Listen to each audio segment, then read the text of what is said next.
Hello, and welcome to another episode of Command Protocols. This is our Overcoming Opponents series, where we talk to faction specialists, and in this case, I have Chris Radford from Team Ignite. Hello, Chris. How are you?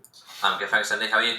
Yeah, not bad, thank you. So, Blood Angels is what you're on here to talk about. Yeah. You are, without doubt, the hardest Blood Angels player I've had to play against since I started playing. Nice, thank you. Yeah. This is where you say I was the hardest Necron player you've ever had to Yeah. play. I feel like I started rifting you and Matt there if I said that. It's okay, it's fine. So one question for the Blood Angels players that'll be listening to this is why pick Blood Angels over any other faction? I think Blood Angels do the quickest and the hardest hitting combat, and the quickest being the most important part of any melee army, with a lot of flexibility because we all fly, we all move 12, we have advance and charge. So I think that's the attraction of Blood Angels over anything else. Is they're some of the quickest, definitely most flexible, pure melee armies. Yeah, Got that, Blood Angels. You've got a lot of damage as well, and speed is literally king in this game if you can be in places. Then, so when it comes to playing Blood Angels, if you got paired into Necrons, what's your first thoughts? It happens quite a lot, Andy, recently. My first thoughts into Necrons is I'm looking to see if they've got the Silent King for one, because that's the main issue, and then to see if they've got -1 damage either through Obsidian Phalanx or Obeisance Phalanx with Distract, or with your guy, the Star Shatter the enhancement. Yeah, so those two are the keys I'm looking for into the matchup. And that's what basically determines how the matchup can play, I think, because -1 damage is the nemesis of Blood Angels. Yeah, you have a lot of 2 damage weapons, but there is a lot of 1 damage volume as well. Yes, yeah. So if there is a Necron list without the King, but in Star Shatter with -1 damage for other vehicles, is that not so bad, or is that still quite hard? I would think I'd like to see a list. I haven't seen a list like that in Star Shatter without the King. So I'd have to see like a list written by yourself, for example, before I say this for definite. But I think that makes the game 10 times easier. It's the Silent King that provides the issues in that matchup. So I can't imagine a world or a list without the Silent King, which is an issue. Okay, so what is it that makes... I mean, okay, the Silent King is fantastic. We know this. He does everything we want in our army. Yeah. His melee profile is really good into Blood Angels. That's the key. But not into other things, and his shooting is decent. But is that what it is? It's just the fact that he's so consistent in melee at picking up your units. The thing is, that's one thing. So you can kill a lot. It takes me in my army, no matter what units I have, it takes me 2 activations to kill him when it's got -1 damage up.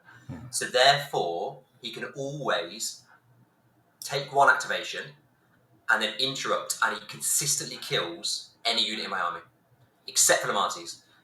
So he consistently kills any unit except for Marty's and Dante's squad. The rest, he just kills in one go. So it means you have to activate... It means you can't actually kill him. You just cannot kill him without committing one of your major bricks into him. And even if you get one of your major bricks into him, which are all 2 damage weapons, he's still a good chance he's not going to die. It actually happened in our first game. I committed into him and he didn't die. He left on a wound, wasn't it? So he's so awkward to kill, and the only way we can kill him is committing such a large amount of our army that the DDAs will just pick up the rest of that anyway afterwards. Yeah. So it creates a problem which is almost impossible to solve in one go, and very, very difficult. That was our second game. Our first game was when you were playing Blood Angels with the +1 to wound oath, because as if Blood Angels weren't good enough already. You had +1 to wound oath, but that was a very different list because you had Ballistus in there, you had a Repulsor. If memory serves, you had quite a few shooting, so it wasn't pure jump back melee. It was more kind of a balanced list that you could also see in like a Gladius. Yeah, I think that list was my best one in Tube because I had the shooting elements in there.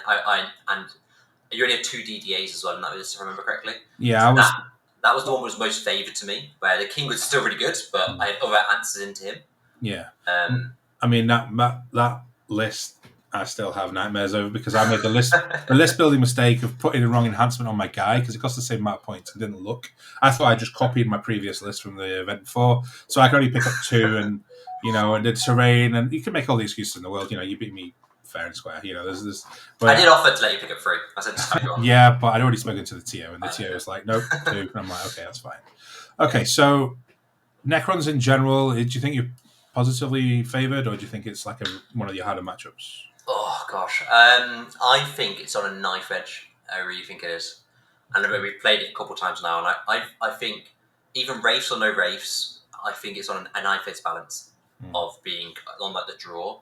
I think it's on a knife edge balance, but it's harder for the Star Shatter player to play it than the Blood Angel player. Because the Blood Angel player will just shove the whole army in the middle and say, deal with this. Yes. And are you going to crack under the pressure, or are you going to like place your Scorpion Lords correctly and do your screens correctly? And you have to prepare like screens 2 turns ahead, whereas I just have to go in the middle. What are you going to do? So I think it's on a knife edge, but it's harder for the Necron player to play the game. That makes sense. Okay. So is it easier to play into Wraiths than not? Because, so for example, if I take a list and I put Wraiths in, that's a lot of points, but Wraiths are durable and annoying to kill, but they're also decent at killing Marines because of their profiles. Whereas if I don't have the Wraiths, then I've got a lot of points which tend to go into either those screens or trading pieces or just like pure damage like a DDA. So is it easier or harder if the Wraiths are there? I think it's actually a bit easier.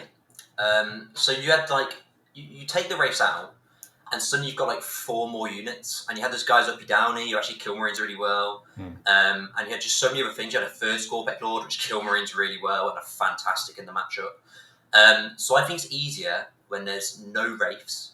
Sorry, but it's easier when there is Wraiths, because even though you've got the Wraiths, all my units have a character who can kill that Technomancer, so the Wraiths are very restricted in how they can play. And I think in the game we had, when you had the Wraiths, is the one I lost, but I just played against it poorly, really poorly.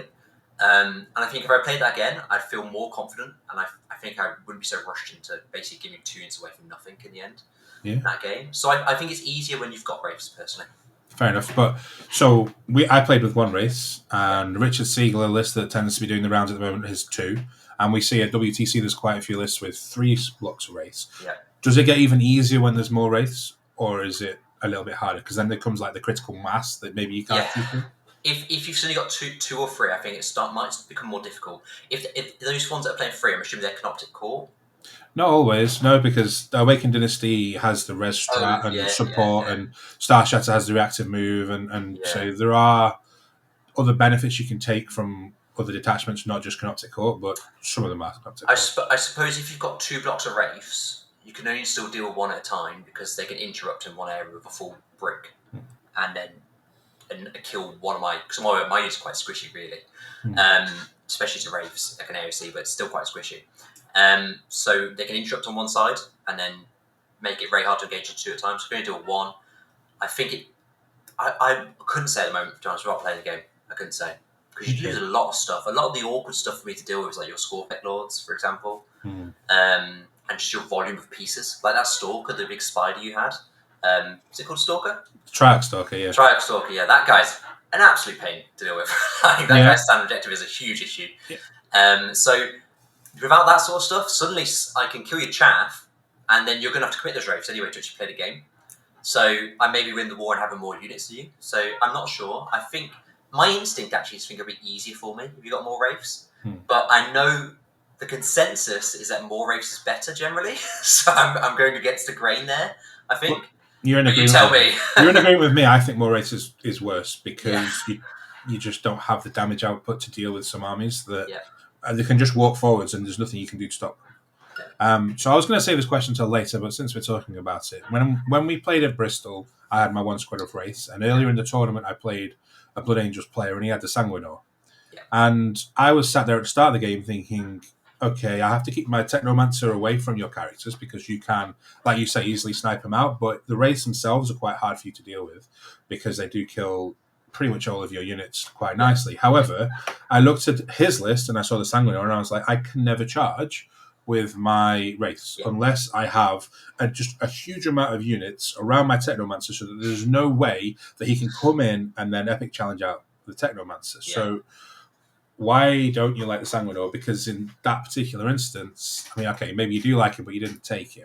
In that instance, he's really strong. Was that guy playing Angelic Inheritors? No. No, I think he was Liberator Assault Group, but he had So, slightly different list to you because he had. Pretty sure he had company heroes with the super captain guy, maybe, and a repulsor, but the layout it was, he couldn't put his repulsor anywhere, so I went first and just killed the repulsor, and those guys couldn't move after that because I had a DDA pointed at all their egress points. But then, I mean, he didn't kill anything. It was a really rough game. He literally killed no units on Persephone.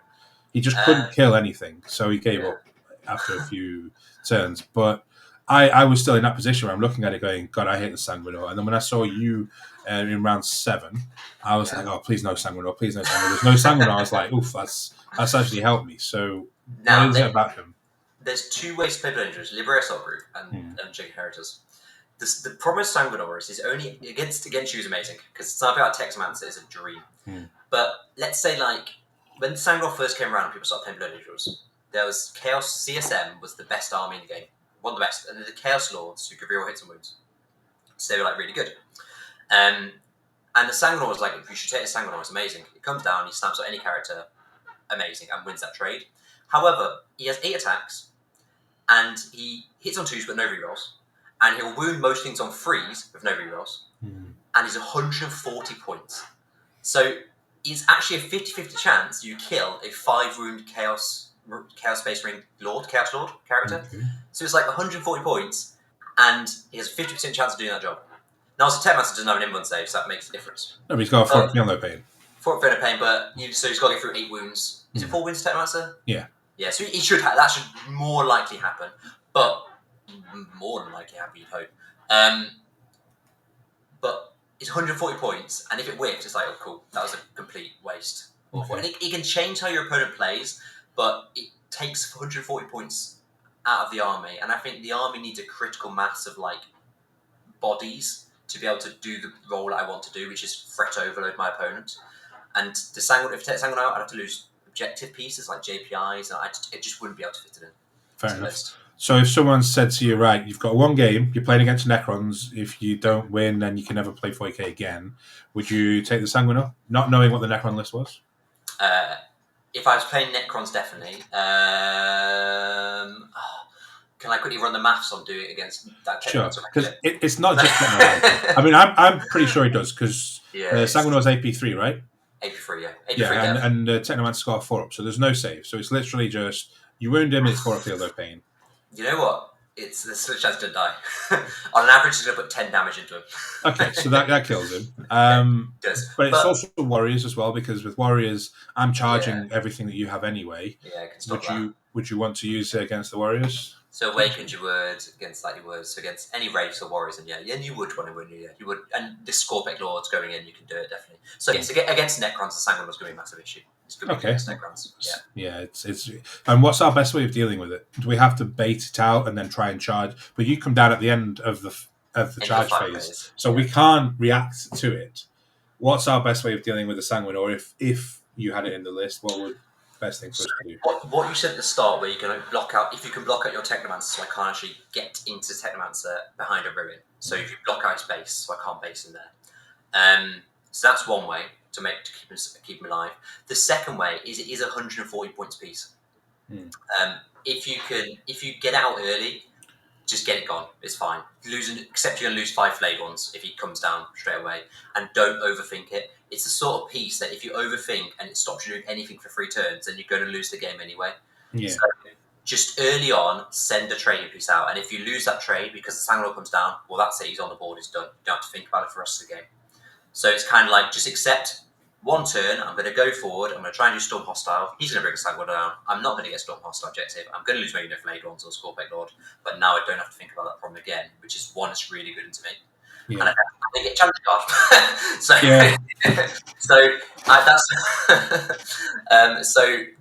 how I play about it. Don't overthink it. Yeah, and then I guess on the other detachment he can go back up into the skies, right? Which what makes the other detachment so good.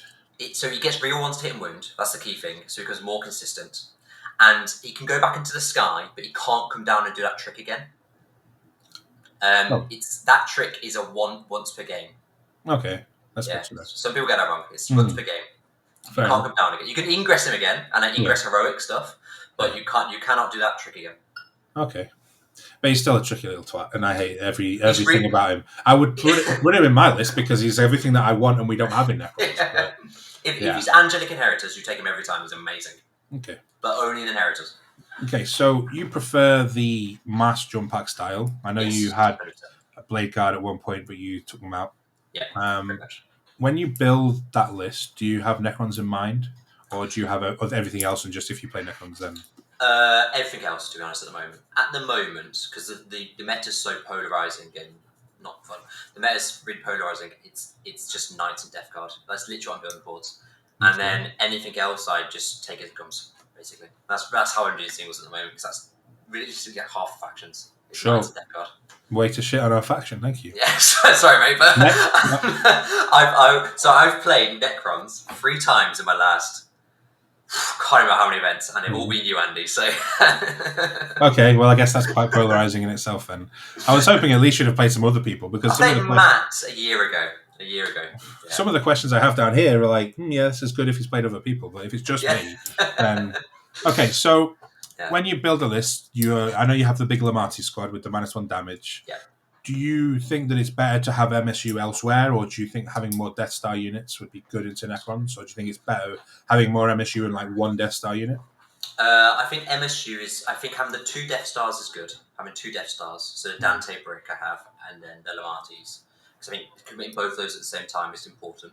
Okay. And then I think as much MSU as possible for if you're playing no Wraiths. So like your leads list, I want MSU because I want to be able to. Don't want to have to send for as long as possible. I want to draw your good stuff out. So to do that, I need to send out cheaper units to kill your Skullbake Lords and so on. So I think having like the free JPI that I've got on my list, having that Sangar with a captain squad that has such quite good. Scouts are really good. Those sorts of things I want on my list.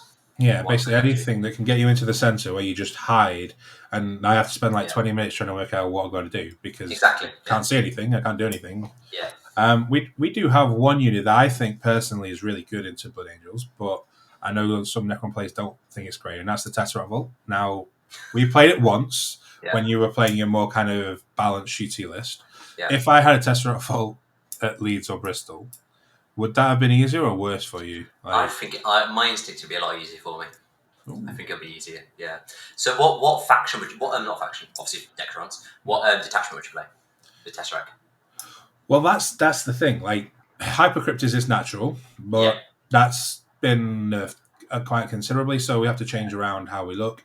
If we're playing it just as a normal detachment where we only uppy down the scoring, then there's no point playing a vault in that detachment. We might as well play it in Star Shatter. So in Star Shatter, I can get +1 to hit if you're on an objective, which won't happen early on, but towards the mid-game, it will do, because then you have to stand on points if you want to score.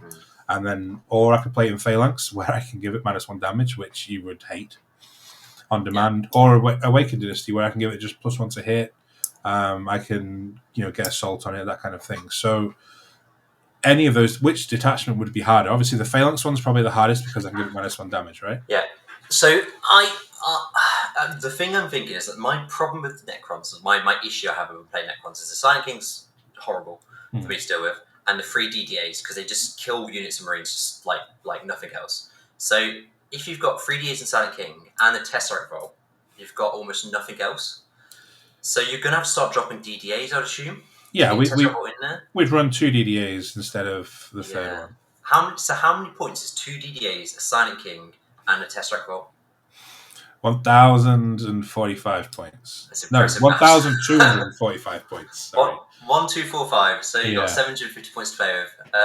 Which is enough. It's a decent amount. Yeah. I mean, that was, and you have the Spider in there as well. So basically, you're talking 1310. Or 1320. Maths on live shouldn't be done. Yeah. But that was the core of my Hypercrypt list, which I took and had some success with last year. In Star Shatter, I would run the same. Okay, so the DDA is better into tanks. It's not the ideal unit into Marines. I know you say you can kill them for fun, but the flat 4 damage, you're paying for that 4 damage, and it's kind of wasted into 2 Marines. It's still really good, don't get me wrong. Yeah. I would not replace it with anything, but Revolt also has the other profiles. So it has the 3d6 Flamer, it has the anti-character snipe, so all of a sudden your characters are a lot more vulnerable to just being one-tapped. And then obviously it has the indirect, which pressures you into potentially going earlier than you want to. Is that how you would feel if I'm just lobbing D6 plus 3 blasts at 10-3-3 dev at you? It speeds up the game. I've got it all in very quickly against that, because you've got that and you've got the Silent King indirect as well, which chips my scoring pieces. Yeah. So it pushes me to go earlier, definitely, and puts a lot more pressure on me. And you can kind of shoot my ingress pieces as well, which would be awkward.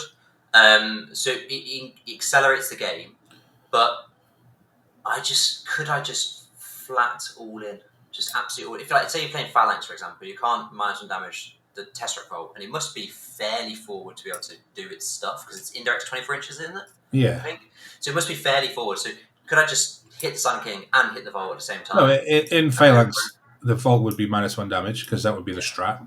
The King would hang back and be the second wave that I would bring in, because I'd have the Vault forwards as like, if you want to attack me, you've got to throw everything at this Vault. I'd have some heroic threat potentially on one flank to deal with. I mean, obviously, if it's turn 2, I might not have the CP to do minus 1 damage, heroic, and interrupt, but it's 24 wounds with a 6 up feel no pain, 5 up against devs, 2 up, 4 up, and minus 1 damage.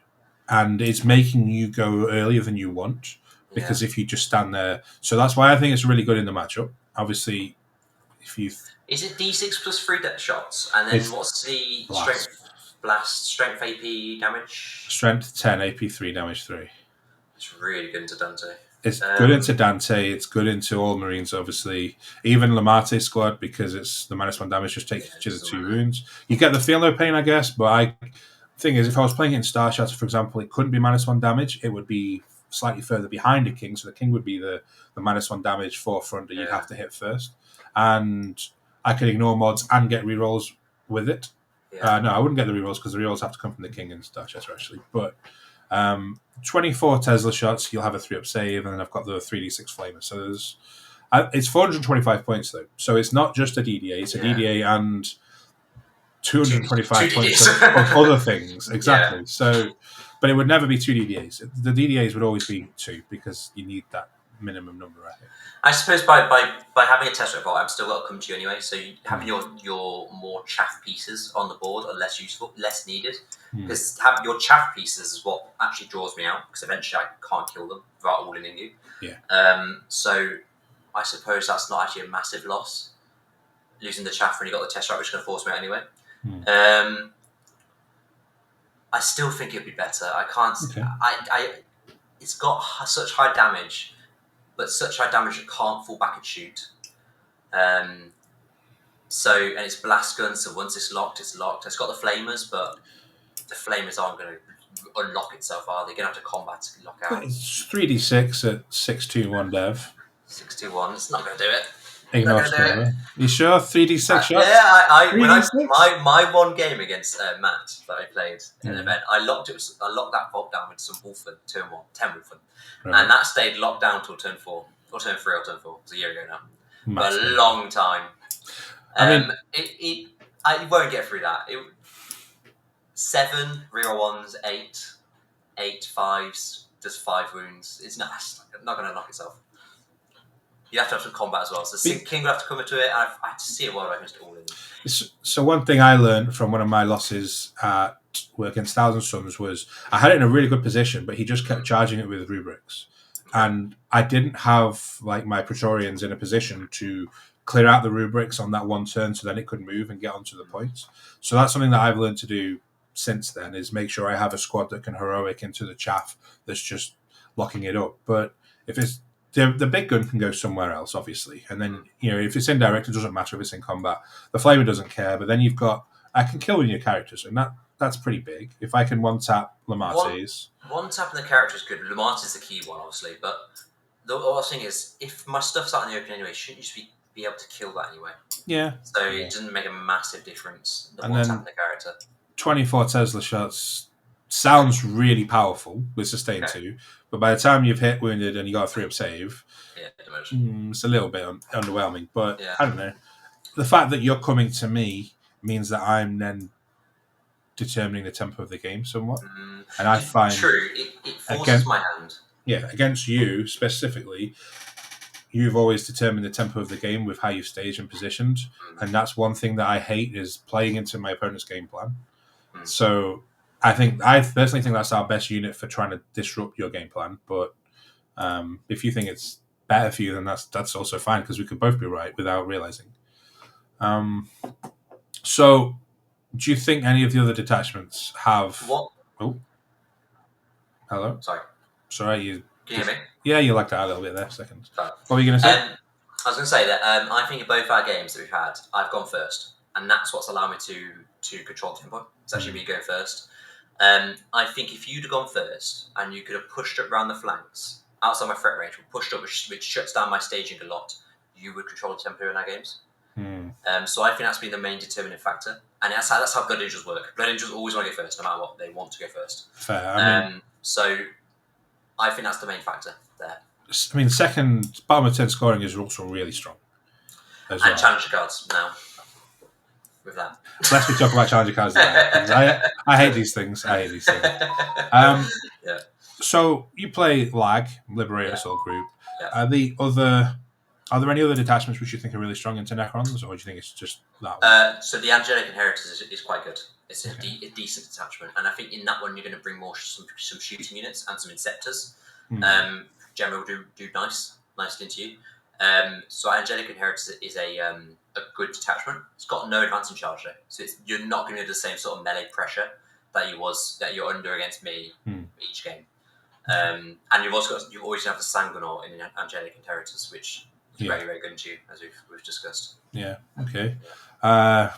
So I have like a list of questions and things that I want to go through, but as we talk, we just kind of go off on slight tangents, and I'm trying like, well, have we covered this or not? And okay, so if you've got Matt in your head.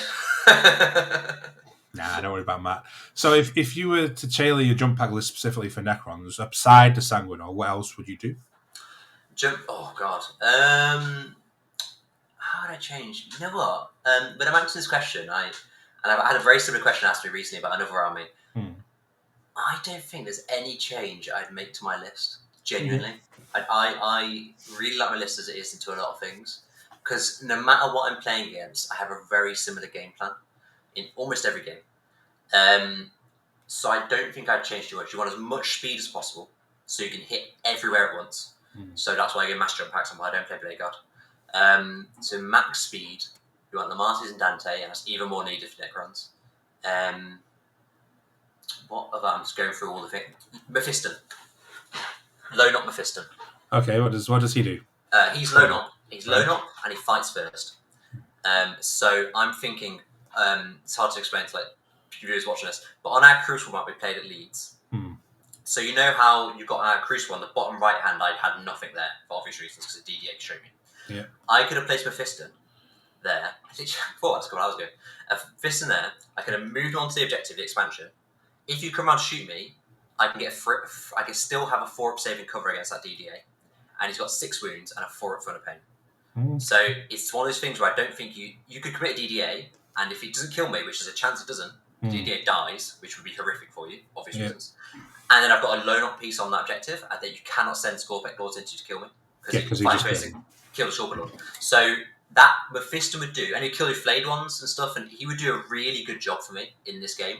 And actually, I'm going to an event this weekend, and I put Mephiston in because I think he solves a lot of my issues that I was having on my list. So yeah, Mephiston for sure. Yeah, fight first load up. Very good. Yeah, that would be a tricky one to get through. I'm not the kind of person that would just shove one DDA down a side to try and kill one thing, especially knowing that it just makes your hit back so much easier. Yeah. But, okay. So what he provides for me, though, is that one thing I've had is take off either my opponent's expansion or even my own expansion when I've gone second, is that I have to commit like a unit to kill like 5 flayed ones. And I always trade down. And eventually I run out of those units. Even before I'm trying to all-in my opponent. Try and pick out these units, like do this trade with. Mephiston can consistently kill something and not die in return, and just stay on that objective and keep recycling. And if my opponent wants to commit enough to kill it, good. Then Dante's going to go in and kill whatever they commit to kill Mephiston, which takes a lot. Okay. So we've kind of covered this already, but aside the Silent King, what other units do you really not want to see on the table? So I don't like the DDAs. But you're always going to see them. You're always going to see them. You're always going to see them, yeah. You never see DDAs. Scorpec Lords. Score payloads are very good. The way you use them, where you put some chaff on the objective, like your locust destroyers, and then you have a score payload 6 inches behind, ready to break intervene, is really, really fun. And that completely changes how I can trade and makes things very awkward for me. So, yes, score payloads. Yeah, one of the mistakes that I made in our last game was, and I told you this at the time, was I put my Locust Heavy, which is really bad in this matchup, just a little bit too far from the objective. So once you'd killed my flayed ones, he was going to come forwards and then force another unit out, at which point my Scorpet Lord would clear up. But as it was, I had to put the Scorpet Lord out there, and then he in turn died. So yeah, that was oopsie on my part. Okay, so which detachment do you think is the hardest to play into? Starshadow. Or because of the damage output, the -1 damage, or the auto advance 6 and shooting. It makes your threat ranges much harder, which means you cut out my lines. Like every time I play Necrons where they can't advance and shoot, I find the lines that I can move up to and safely are just so much better. Whereas when you can move a DDA 16 and kill like half an Amati squad fairly consistently, that makes ingressing really awkward. It makes just movement really awkward. So I think Starch has to be my hardest one by far. Not Hypercrypt then, where I can literally be anywhere on the table. No, I don't find it as threatening because you can be anywhere 9 inches away from me or 6 inches with one unit, but 9 inches, so I can control the board more still. Whereas Star Shafter, you can usually move 16 to within 9 of me and get into actually better positions. Okay. So Hypercrypt, I like playing as armies at uppy downy. I just find the board easier to control. Than actually sometimes like a Star Shatter, which is just really quick moving shooting. Fair. Okay, that's good to know. And now you said you have a pretty much a similar game plan, but how does the game plan change based on the units that I take? So, for example, the options I'll give you would be warrior heavy, like 40 warriors that Matt played at Allies last week and is taking 2 War Masters. Yeah. Like the 3 race squads, Catan spam, where you could have like 2 or 3 Catans with the permanent half damage. Yeah. And then you've just got like obviously the Star Shatter, and we've covered Hypercrypt already. So like how would it change specifically the Catan one? Because I'm always a bit 50-50 on whether Catans are good or not, because I've had Catans die against Blood Angels. JPIs come in, they lob a grenade, they do some impact mortals, and then there's just volume of shots. Yeah. But so Catans are 12 wounds, right? 12 wounds with a 4-pin button. 4-pin button. 5 up pain. 5 up feel no pain. Half damage. Half damage. 11. I mean, that is the most horrific profile for Dangerous to get through ever. Like, 12 11, the whole armor strength 10. So, if you had like 3 or 4 Catan, I'd offer you to get a beer. Because I can't see a way through that. Right, next time I see your name on the list, I'm taking 4 Catans and that's it. Because we're bound to play each other, right? I know it'd be a quadruple game, would be horrific. You've got some, like, if I've got squads of 10 JPI, then I can get through Catan. That sounds pretty good. Like, we've got strength 6 still, so that's with Lance, that's good to get through and lethal and stuff. So Lamarty's brick can do it. 10 JPIs can do it. I don't think Dante kills Catan. I don't think he does. He's all 2 damage. And I think you get through 22 wounds onto that, because that's the same profile as a knight. So 22 wounds, which I've done that maths a lot. Goes down to 11. 20, that's 11 down. No, didn't even kill half of Catan. Have I done that right? Yeah, didn't even kill half of Catan, I don't think. So I think that's horrific. That's really bad. Okay, so what you're saying is I should try to incorporate a Catan into my list, my Star Shatter list, and then have it right exactly where you want to be, and then go, all right. Pretty much. You got -1 damage Silent King and a Catan. Put that on your expansion, and then I'd have to bring out so much. And once I bring that out, just move your DDS out and shoot what I bring out, and you win the game. Yeah, but the biggest issue is the OC. You can just continually deny me with OC. But what's the OC of Catan?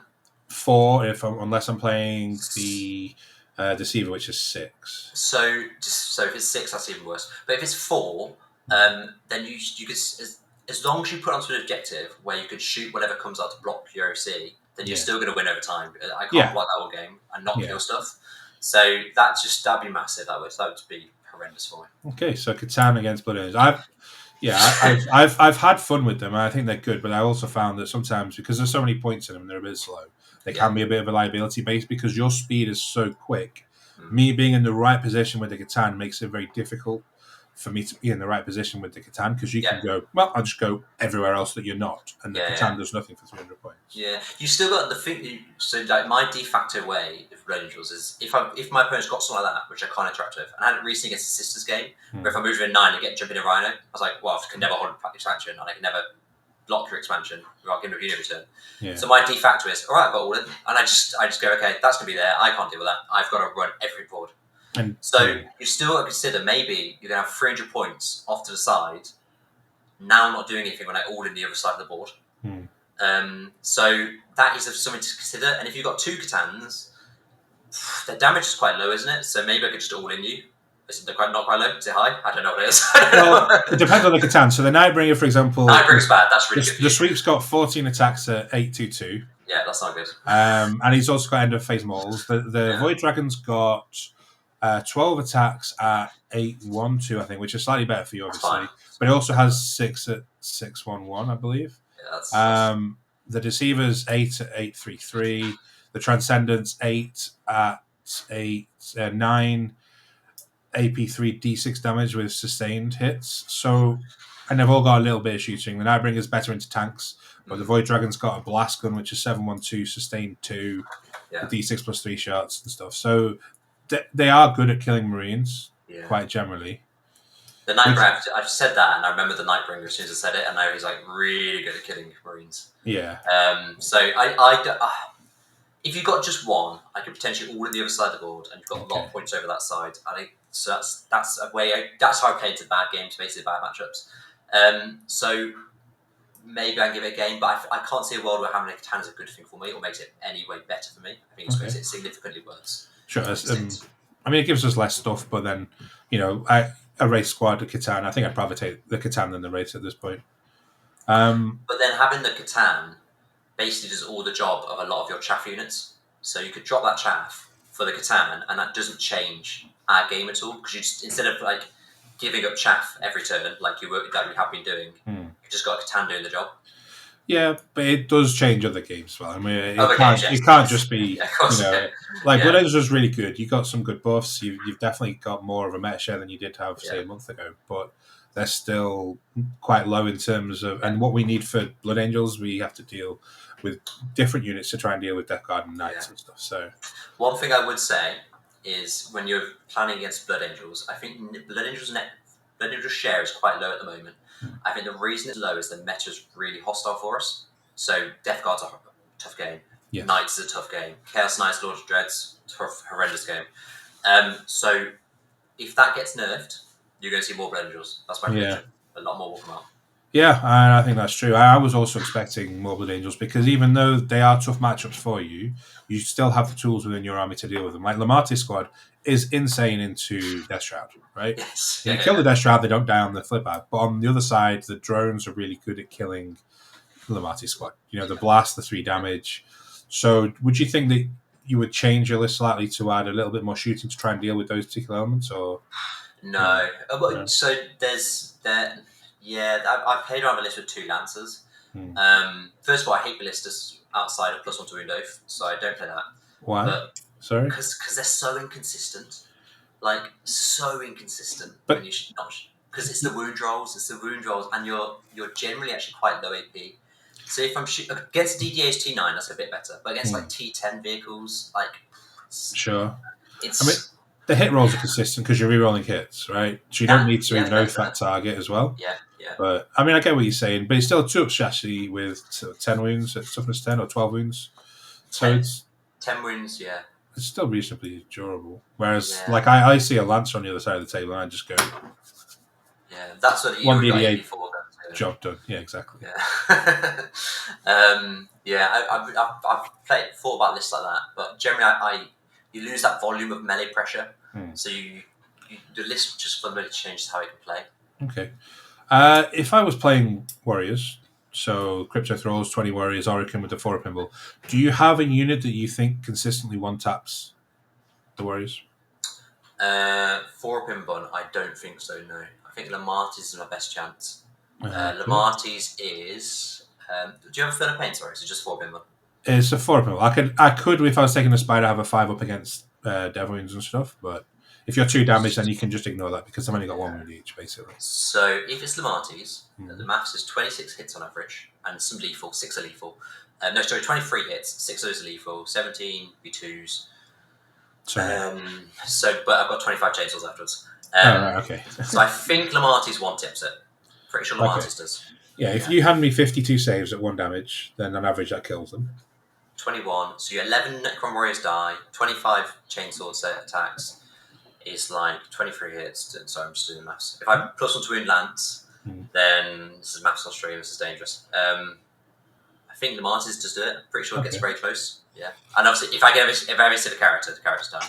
Yeah, obviously. I mean, yeah. But in Awakened Dynasty, that's okay because we can get one of them back up. Yeah. So other than that, though, is there anything else? Like, do 10 JPIs do it, do you think? 10 JPIs, I think it's less likely because you've got the mortals you go in. So if we can connect the whole squad, then you're going to lose 5 Necron Warriors straight away on average. And then we've got 45 chainsaw attacks, that's 40 hits. If we do lance as well, then that's going to be 2s to wounds, that's 33. 36, eh? 30... Yeah, that will do it.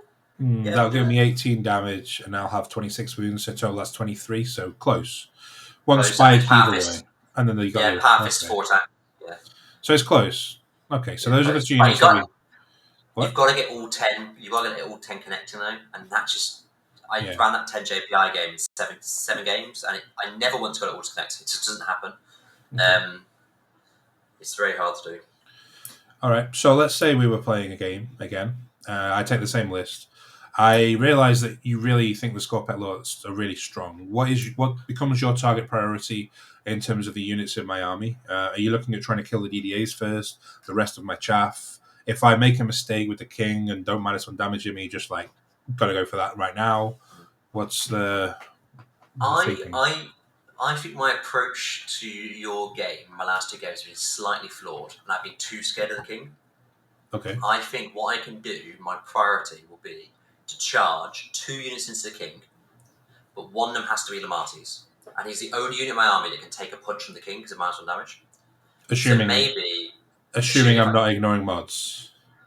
Oh, you can ignore mods, can't you? That's why. I can ignore mods and get rerolls from the barge, which if I see you have a big Lamatis squad, then I'm definitely doing that for a turn. Yeah, that's why. So you know I'm going to ingress him in. So I cannot kill the king. I've tried before this so much. I can't kill the king. Good. Because then he would just annihilates like 8 of my Lamatis squad. So the target priority, I can't kill the king, so just forget that. My target priority is killing Scorpet Lords, because they've got high damage, killing DDAs, so those 2, and then also being able to tag DDAs, because obviously they've got the blast, they can't shoot their way out of their own tag. Try and make fall back, for example. So it would be Scorpet Lords, DDAs, and then actually those Ophidians if you ever give them to, because they're really good at killing me in combat, so I want to kill those quickly. That's never going to happen, is it? Well, so a question we ask everybody is, like, on our channel, we hate Ophidians. We think they're really bad. They're 80 points for uppy downy, which we accept is quite decently rated. You know, they keep you from moving out and sticking and leaving holes. But other than that, they don't do anything. They die like a wet paper bag. You know, they don't kill anything. But you think they're actually really good. I mean, I know in our last game they killed 5 JPIs when I left them on the table. But other than that, they didn't really do anything else in the game. They just died the following turn. Do you think we should be taking Ophidians against Blood Angels or not? Against Blood Angels, I think Ophidians are good.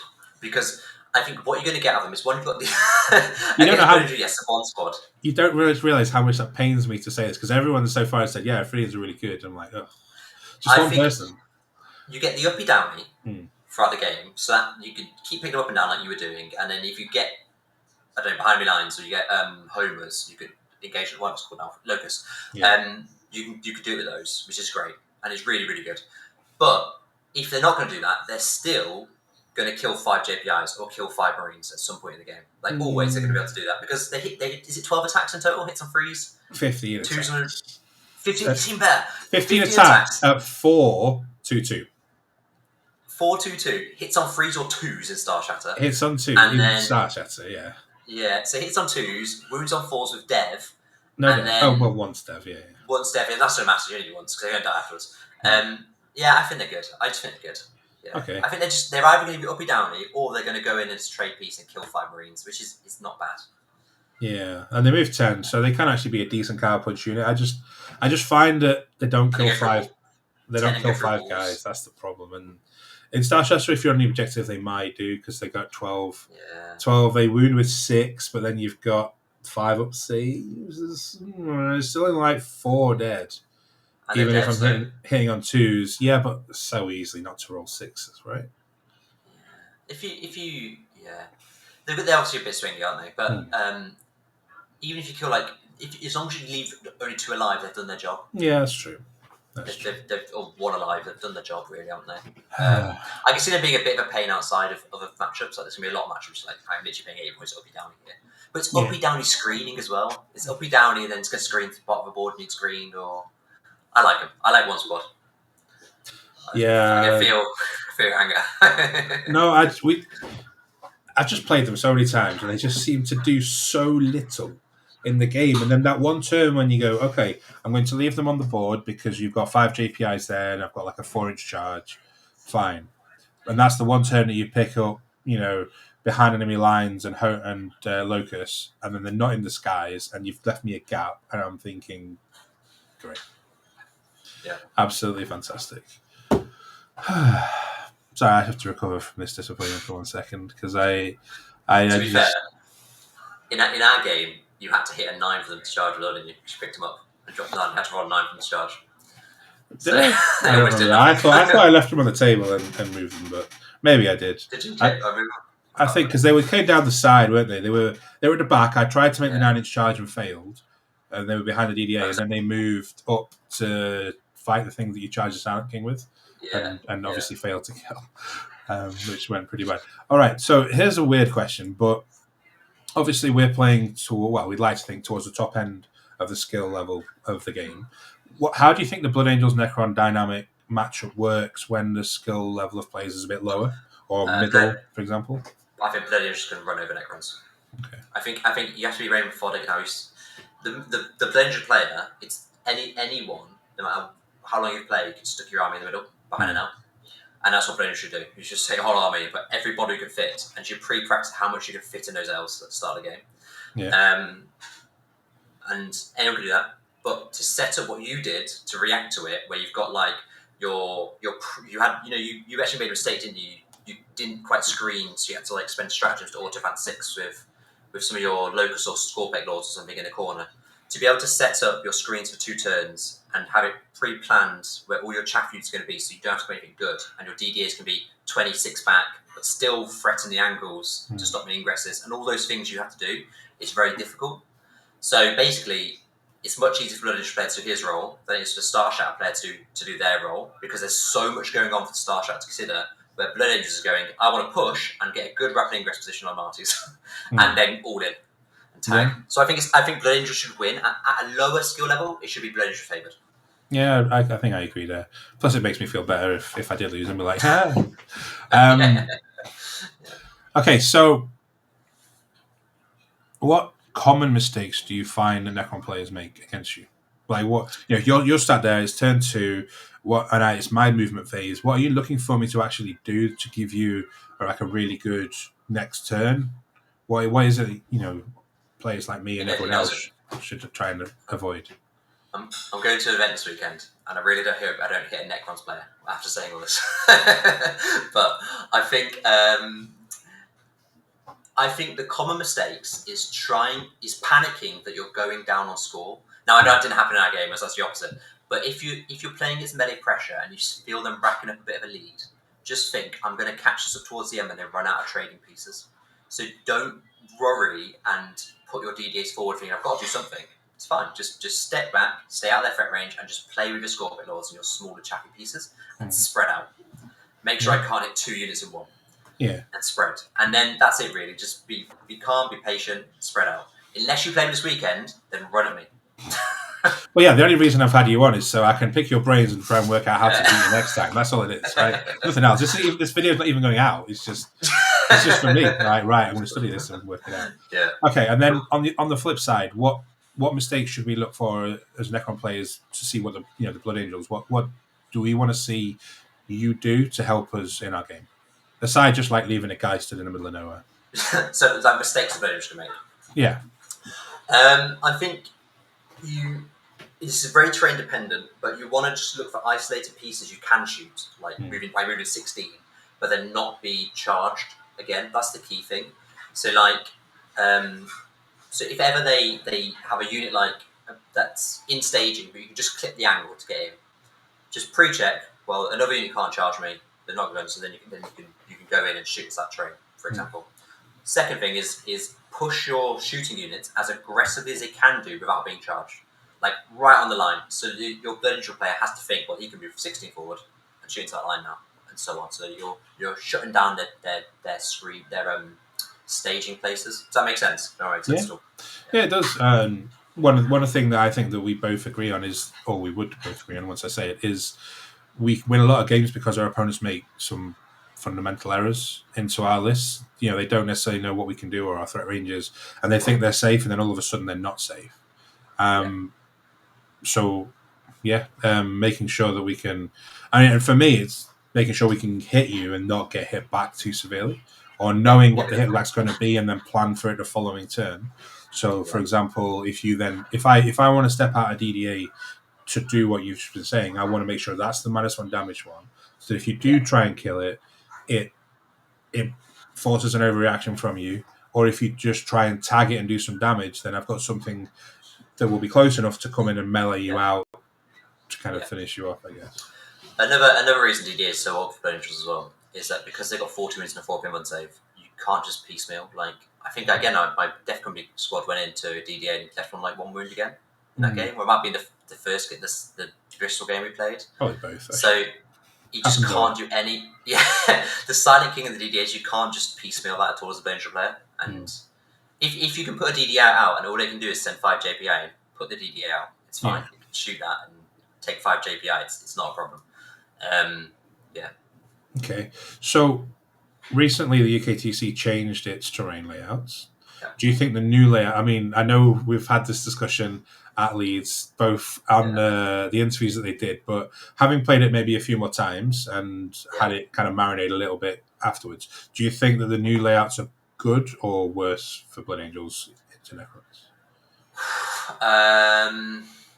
So the map we played on, if I'd have gone second, that's horrific. Really bad. Really, really bad. And I think the map was at... The more I think about it, overall, I think the maps are... They're quite split. So the Search and Destroy map, the round 3 and 5 is very good. I think it's better for Blood Angels. The big L is in the middle, and you actually can't get around the corners in one turn. It takes a turn or two to set up. So I think that's really good for Blood Angels, and I think that'd be the best mission for me to play you on, and I think it'd be favoured, because I can stick a lot of my army, like, it can get to your deployment zone, it gets your home objective, like, in turn. And they're really good, 3 and 5. Map 4 is Dawn of War. I don't know what they're thinking. So map 4 is a no-go. That's a really bad map for Blood Angels. Against Necrons and against anything, but against Necrons especially. And any shooting army. So map 4 is bad. Map 2 is go first dependent. Very go first. If I go first, I think it's fine. If I go second, I think it's really bad. Map 1 is sweeping engagement, which actually is okay. It's not too bad. It's a bit better than the Dawn of War one, but I think okay. All right, fair enough. So and then it's very mixed. Okay, so it's kind of fair, basically, is what you're saying. It's fair. It's fair, but in a way of like, which round I hit you on is a massive factor over the game. Sure. They're not. You'd like it; they're a bit more brought together, but that's like a very hard thing to do. No map pack's done that. Yeah, and the chances are that if we were going to meet, well, hopefully, it would be more towards round 5 than round 2. No, especially after I was just asked who's the one person I don't want to face. I don't really want to face Chris. You know, I just played him at Bristol and I got a bit lucky, and whatever. And I don't like the new maps might be quite good for him. And Chris, great. And I walked past and I'm like, you fix this, you fix that, and they were like, not saying anything there. So what? Can I ask a question to you? Yeah, what do you think about at the maps then on the Necron side? For Blood Angels, against Blood Angels. Like you say, there's some missions where you can stage and there's nothing that I can do about it. If I was playing Warriors, it's slightly different because unlike the rounds 3 and 5 where your center objective is quite is the big one. I can actually move block you with warriors because I just have the physical number of bodies to stand where you want to land and force you outside. So that's not necessarily too bad, and I don't mind you overcommitting into warriors because you only realistically get one activation into them of any meaningful note, and then the rest they're just kind of stood there, and then I can counterattack.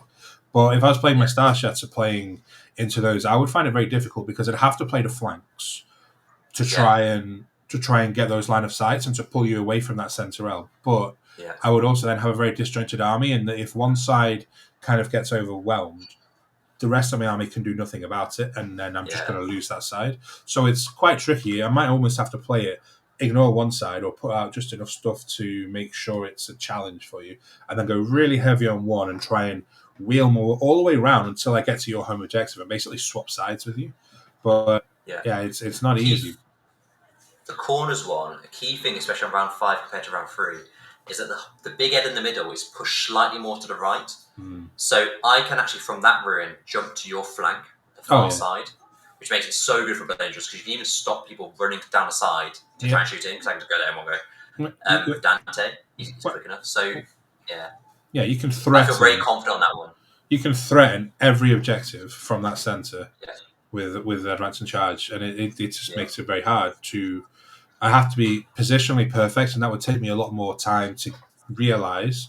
And then there would be clock pressure on top of that as well, because I know that if I don't do it right, you can capitalise on that, and all of a sudden the game is going to get away from me. So, and then WTC, you obviously played for Team England, you've played a lot on WTC, you've practiced. So how do you feel that those deployments and those layouts affect the matchup? So there's a key thing why I think WTC is actually one of the worst for Blade Angels, weirdly, because they're generally usually more combat favours. But so big thing for WTC is that the Sanctuary Guard, they've got a big banner. The guy gets plus no save. So that big banner sticks up really high. So in the normal L's, Sanctuary Guard can't hide. Because that banner is going to stick up. So now what you can do is you can put the unit in front, and the one banner just stands behind the L piece. But it still gives. There's a lot of maps that actually still gives up more angles than you think it would, and it makes it a little bit awkward because then now unit has to be within 2 of that guy who's standing behind, and it's unit 7 that he's in, so there's actually 2 models within 2 of him, so it gives up angles easier. So generally WTC is a little bit more awkward, and I don't know this for a fact, but the Silent King is quite a tall model, so you can usually shoot down into the L's, can't he? And his shooting is pretty good to play. So. And don't Doomsday Arcs, they're quite tall. I can imagine they're going to be able to shoot themselves fairly close. But they can see the banner, but they can't see the normal guys because they are tall, but not tall enough unless they're stuck. What about the arse of it? Does the back stick up a little bit? Yeah, but it has to be really close to get the downwards angle. If it's like 30 inches away, then the angle's not quite there. However, one thing I have found is a lot of Sanctuary Guard players say, "This guy's got the banner." It doesn't have the banner. Yeah, I've been looking at the WTC model approval chat. It's pretty funny. I saw one there and the banner was coming off the arse. I was like, what's going on here, mate? Yeah, modelling for advantage is definitely a thing. But then, okay, so if you're playing WTC, would you consider taking less Sanctuary Guard because of that particular... Yeah, I probably would. I'd probably Ingress Dante, maybe. Okay. Maybe. Or I think you could still play it into a lot of matches. It wouldn't be the end of the world, just sticking it back. But it does make a bit of a difference. So that's one thing. I also think that some of the maps would be very hard to play. Some of the maps are very easy for fast shooting units to lock out large sections of the board from me. So I think WTC is probably a little bit better than UKTC at the moment, but only a little bit better. What about Games Workshop? That's horrific. Really? Good. Yeah, big long shooting angles, big long range shooting angles. Yeah, especially Doom sides. Doom sides are quite nice on them because they just go, I can see everything on the table. Yeah, exactly. Although no OC, kind of annoying. Okay, I think I'm kind of done really with questions. Nice. I had a couple more, but I can't remember what they were. We were talking and I just forgot them. Sorry, mate. No, it's all good. It's all good. Like, have you got any shout outs you want to give to anyone while we're here? While I'm thinking. Just shout out to Fireside and the work that Dave and Vic are doing and Ignite generally. The work Dave and Vic are doing on their site is really, really good at the moment, so definitely go check it out and on Dave's website. Give it a look. Nice, thank you. That's it for me. I remember what it was now. So missions. Yes. We've played on Purge the Foe, and Well, I can't remember what the other ones were, but it is Scorched and yes, Scorched was Bristol. I can't remember what it was. Who cares what the other one was? Is there a difference in gameplay? Like you have a standard, like you said you have a standard game plan, but does it change particularly for things like Purge the Foe or Purge the Foe is really bad for Blood Angels. It's like my worst mission by a mile, and the reason is because all my units have a character, so there were 2 units to kill. So I can never just send 1 unit out, kill something, and then die in return. So I always get to kill more. I can do JPI, but generally if you put something out which JPI can't kill, then I'm always going to give it a kill more. So Purged Foes generally are really, really bad. And it's just generally bad for combat because your opponent has all the cards. It's awkward to play, I find. As soon as you whiff, and then so you send 1 unit out and it whiffs, suddenly you're good at killing kill more. Because you're combat shooting. So Purged Foes is worse. And there's more of an emphasis that I need to all in on Purged Foe. Okay, so which I did in our game, 2 and 3, I think. Yeah, that would be your game plan then. Is there a map where you would slow down considerably because of the mission? Maybe, yeah. I think something like a Scorched Earth where it's just hold 2, and I've got Ents to go in second. And I've got potential. I can make challenge cards and stuff. I would potentially more slow down. But it all depends on the terrain. If I can keep your arm's length without you shooting to my terrain, and then just play my mission, deny your expansion while I hold mine, then I can definitely slow down a lot. But you've got to map out how easy it is to hold your expansion objective and how easy it is to know your opponents. If it's hard, then you have to hold it. All right, one last question, and this is very much for my ego, I guess.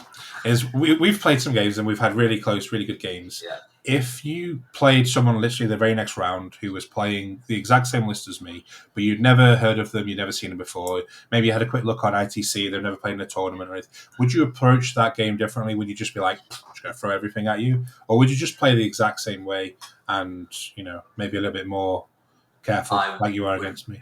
Play the exact same way. I would never try to underestimate someone because I don't know their name. And I think I'm really working on trying to be consistent in the last year or 2, being more consistent. I've noticed just random, I've just made a complete mistake, or I've just got confident or cocky or something. I always play exactly the same. So I'd always approach it exactly the same. Nice. All right. Well, I look forward to our next game. I'm going to have 3 Catans, 3 Ophidian squads. The Silent King in Star Shatter will be like, you got nothing. If you have 3, just take 3 Catans, mate, and I'll walk off. It's fine. Awesome. You've heard it here first. Right.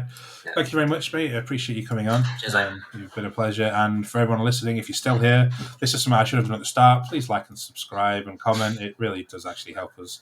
And we like engaging with our safe fans, but people who listen, whether you like it or not. Anyway, thanks very much. Cheers. And goodbye. Thank you. Cheers, guys.